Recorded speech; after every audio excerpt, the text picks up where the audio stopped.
Hello everyone.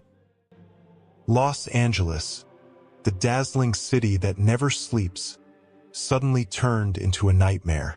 The blue skies, usually bathed in the glittering California sun, were now cloaked in thick smoke, turning blood red. The sound of sirens wailed incessantly, interspersed with desperate cries from residents struggling to escape one of the largest wildfires in the city's history. Amid the chaos, Aiden, a firefighter with 15 years of service, stood staring at the towering wall of flames before him. The hot Santa Ana winds blew fiercely, as if breathing life into the ferocious fire. Within minutes, the buildings around where he stood crumbled into ashes. "It's impossible for us to control this," shouted Aiden's colleague, his face drenched in sweat and dust. But it wasn't just the fire that left Aiden in awe. In the distance, he saw a majestic white building standing tall, surrounded by a sea of fire, the Nurul Iman Mosque. The structure seemed to glow amidst the dark, smoke-covered sky, untouched by even a lick of flame. "Look at that!" Aiden exclaimed, his voice trembling as he pointed to the mosque. His colleagues paused for a moment. What they saw defied logic. Every building around the mosque had been reduced to rubble, including the community center just a few meters away. Yet the mosque stood firm, as if protected by an unseen force. Inside the mosque, Imam Sheikh Ahmad and a few congregants were deeply engrossed in prayer. Thick smoke had begun enveloping the area around the mosque since morning, and they knew the fire could engulf their sanctuary at any moment. Yet, instead of panicking, they chose to bow before Allah, seeking His protection.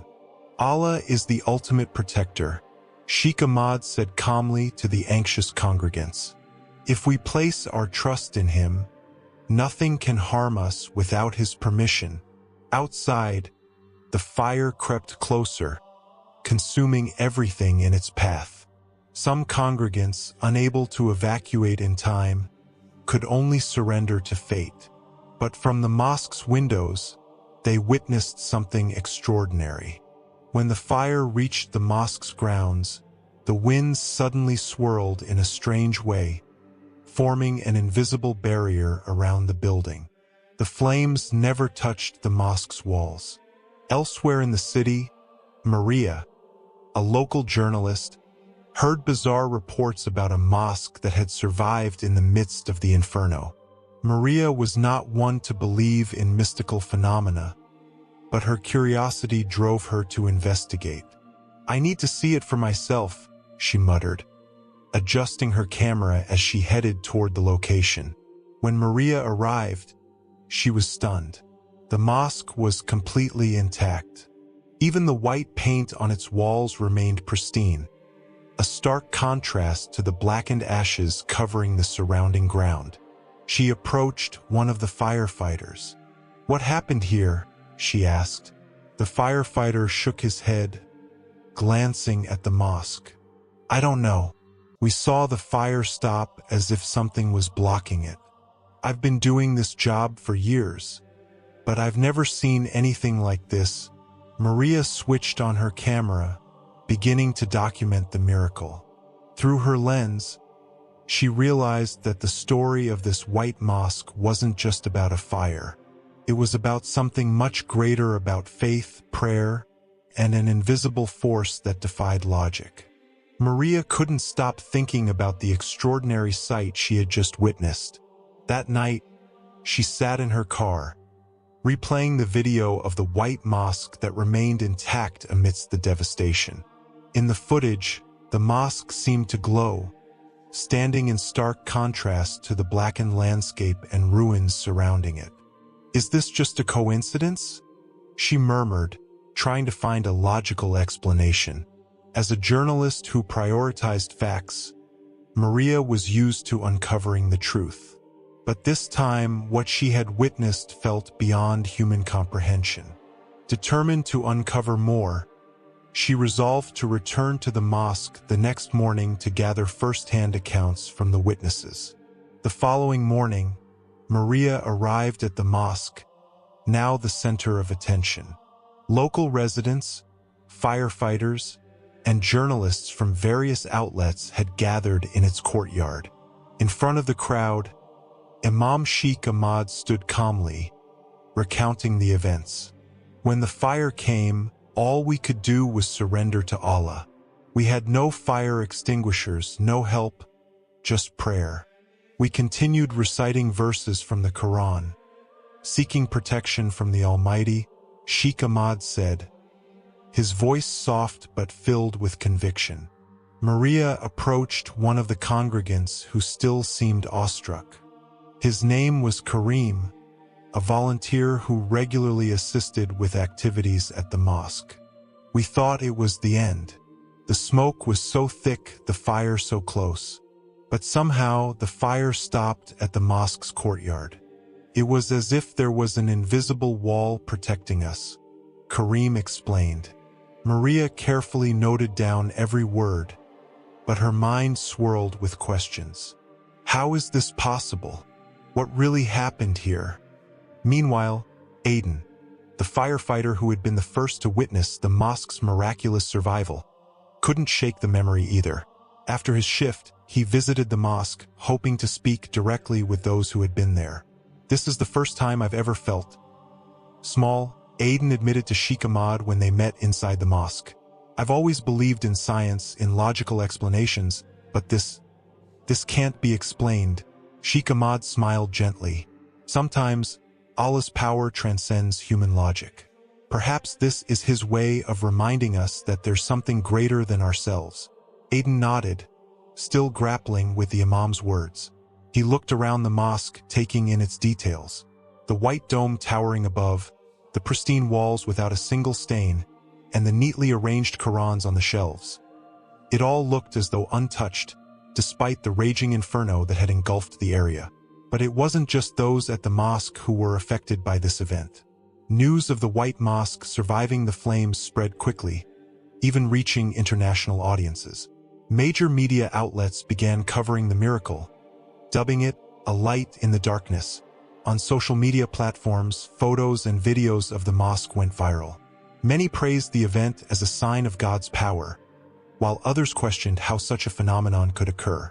Discussions about the White Mosque grew, drawing attention from believers and skeptics alike. That evening, Maria sat in the mosque's courtyard with a few congregants who remained awake, sharing stories of what they had felt during the fire. She sensed something shifting within her, as if the mosque's miracle had opened a door to a world she had never understood before. To me, this mosque is a reminder that there's something greater than what we can see or touch, an elderly congregant said in a raspy voice. Maria looked at the White Mosque once more. Its dome reflected the moonlight, radiating a sense of peace that was hard to describe. For the first time in her life, Maria felt that perhaps there were things that could never be fully explained by logic alone. Maria began her day with a newfound purpose. The miracle she had witnessed at the Nur al-Aman Mosque had changed her perspective on many things, and now she felt compelled to search for deeper answers. The camera and notebook in her hands were no longer just tools for work, but weapons in her quest for the truth. That morning, the mosque was once again filled with people from all walks of life. Some came to pray, while others came out of curiosity. Maria observed how everyone was greeted with warm smiles by the congregants and Sheikh Ahmad. Everyone is welcome here, regardless of their religion or beliefs, Sheikh Ahmad said when Maria inquired about the many non-Muslim visitors. This mosque is a home for all who seek peace. Maria noticed an elderly woman sitting in the corner of the mosque's courtyard, gazing at the building with deep emotion. The woman introduced herself as Mrs. Carter, a retired teacher who had lived near the mosque for decades. "I'm not Muslim," Mrs. Carter said, her voice trembling. "But I know one thing, this mosque is not just an ordinary building. When the fire came close, I felt there was something protecting all of us, not just those inside the mosque." Maria carefully recorded those words.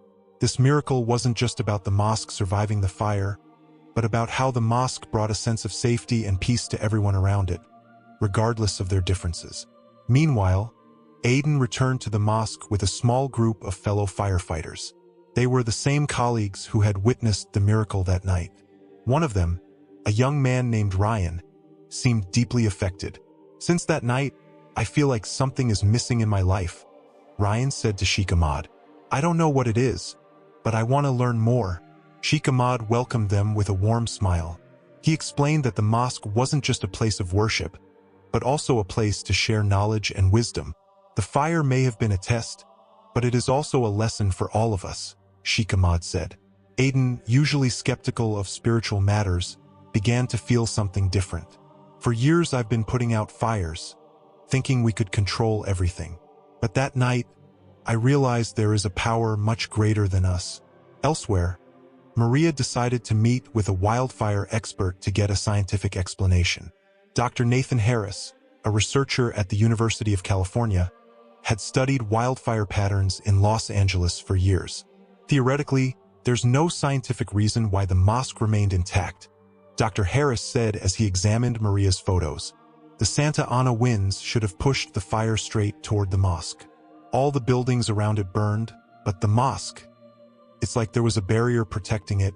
Maria nodded, but she knew that this story couldn't be explained solely from a scientific perspective. There was something bigger than just facts and data. A few days later, a small event again caught Maria's attention. A man named Alex, once known as a staunch skeptic of religion, came to the mosque to speak with Sheikh Ahmad. Alex was an architect who had been involved in the mosque's renovation a few years prior. "I don't believe in miracles," Alex said, "but I know the construction of this building. The materials are ordinary, nothing special. If the other buildings around here could be destroyed, this mosque should have been destroyed too. But look at it, not even a scratch." Sheikh Ahmad smiled and said wisely, "Sometimes, Allah shows his signs through things that cannot be explained. Not to prove his power, but to remind us to return to him." That day, Maria realized that the miracle of Nur al-Iman Mosque was not just about the walls surviving the flames.